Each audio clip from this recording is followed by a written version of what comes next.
have a big party.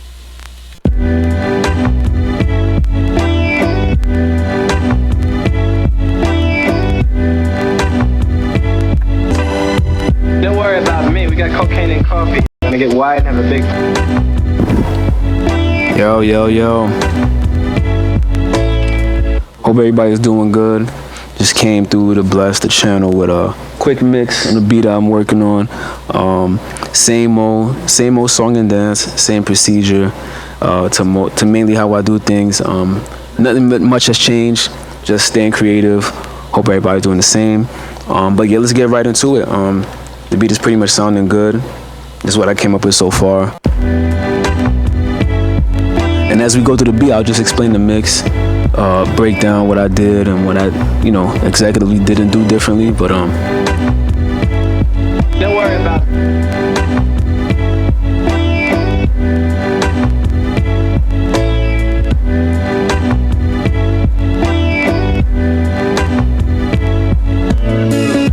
So like with a beat like this, pretty much straightforward with the sample and the chops. 2-channel as always.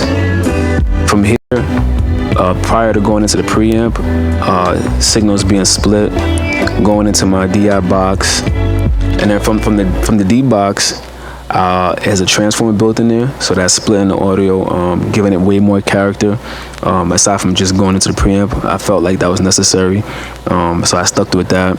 2-channel, and then we going into the Avalon 737, and right here there's just to tame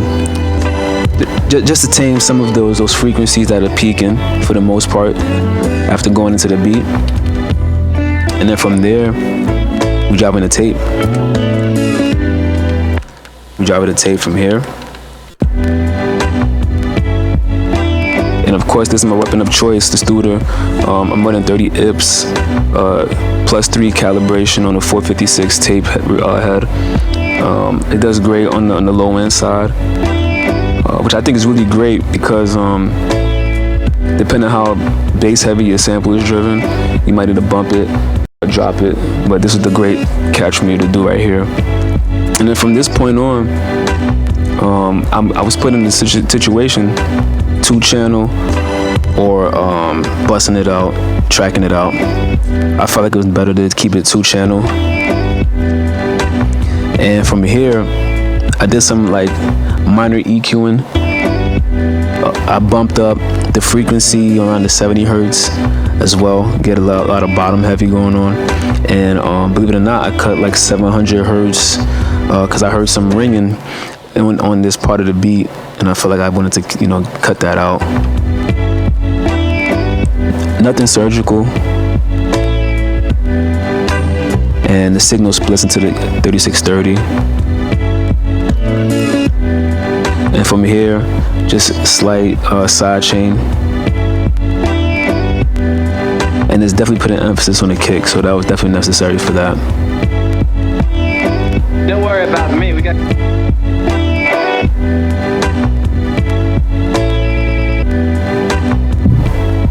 Don't worry about me, we got cocaine and coffee here. We're gonna get wide and have a big party. And when I got to this point, signal still coming back out. I wanted to decide if I wanted to go RNC or RNLA. Now from here, we got the real nice compressor and a real nice 11 amplifier. Basically, one is like more of like a limiter, which is the RNC, and the RNLA is like a really fat compressor, really gooey. Very subtle, so I did a little compression on it. What we're hearing right now is the RNLA on.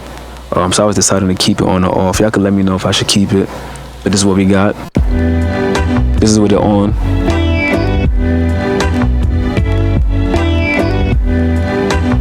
And this is with it off.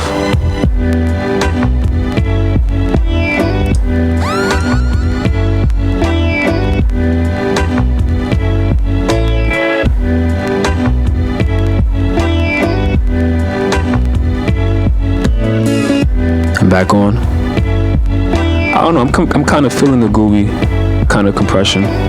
It's very subtle. It might not be noticeable, but trust me, it's doing the work. You can really push it, and it would definitely squash the shit out of this beat. Versus the RNC, it's very clean.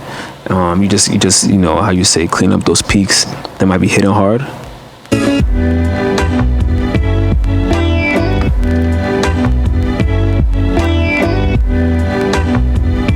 And then from there, we just going into the DJ mixer and run into the SP and back into the Focusrite.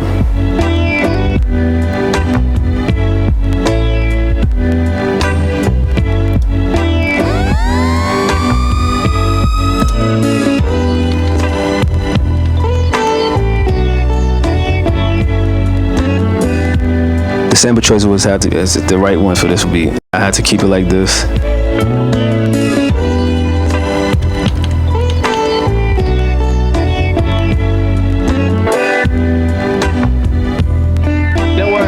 We got cocaine and coffee here. We're gonna get wide and have a big party. And pretty much that's it. As simple as it gets.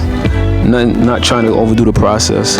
On the SP, the 202 is just giving it that color, that grit. And on the 404, I could tell you what the mix I have on there. I got a 303 vinyl sim. I think 80% compression, and then it's in series going into a cassette sim.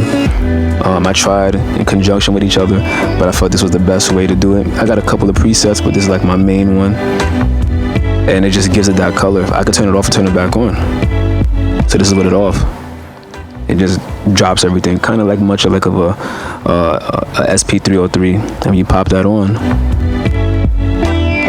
all that power comes right back in, and we right from there. We're going from the Focusrite and back into FL.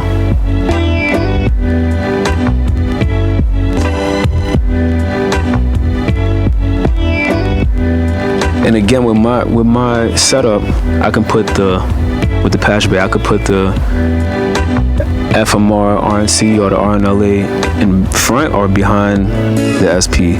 Right now it's behind the SP. But then at this point I can put the FMR, RNC, the real nice compression on front to tame any like clipping or any spiking peaks that might just be sitting there. I might audition from time to time, but most of the time it's not necessarily called for unless I'm gonna try it out. I might be able to target most of those, but in general, it's a great compressor. If you have a bass heavy signal, it will get distorted. So that's something to keep aware about with these hardware compressors. But if you're in a budget like I am, you'll make it work. You make it work. And then from the FO side, we just doing our regular mixing, a little bit of mastering with the Oxford limiter. I got my digital V3, the Brainworks. No surgical, just wide and broad strokes of just like taming certain things. And then from there, we're going into a black box, the master desk, and then Ampex tape. And you pretty much got a good beat on your hand right there.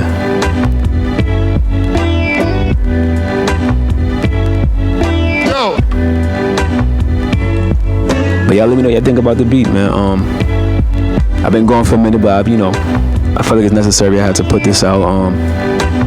Just staying creative and just reiterating the process. That's just the best way we express ourselves, so to speak. But I got some new content coming away. Just thinking about what to do for 2024. Whether it comes down to merch, more music, more releases, just kind of orchestrate what the plan is. But trust and believe I'm always creating. And on that note, y'all checking with me. Y'all let me know what y'all got going on. And on that note, stay creative.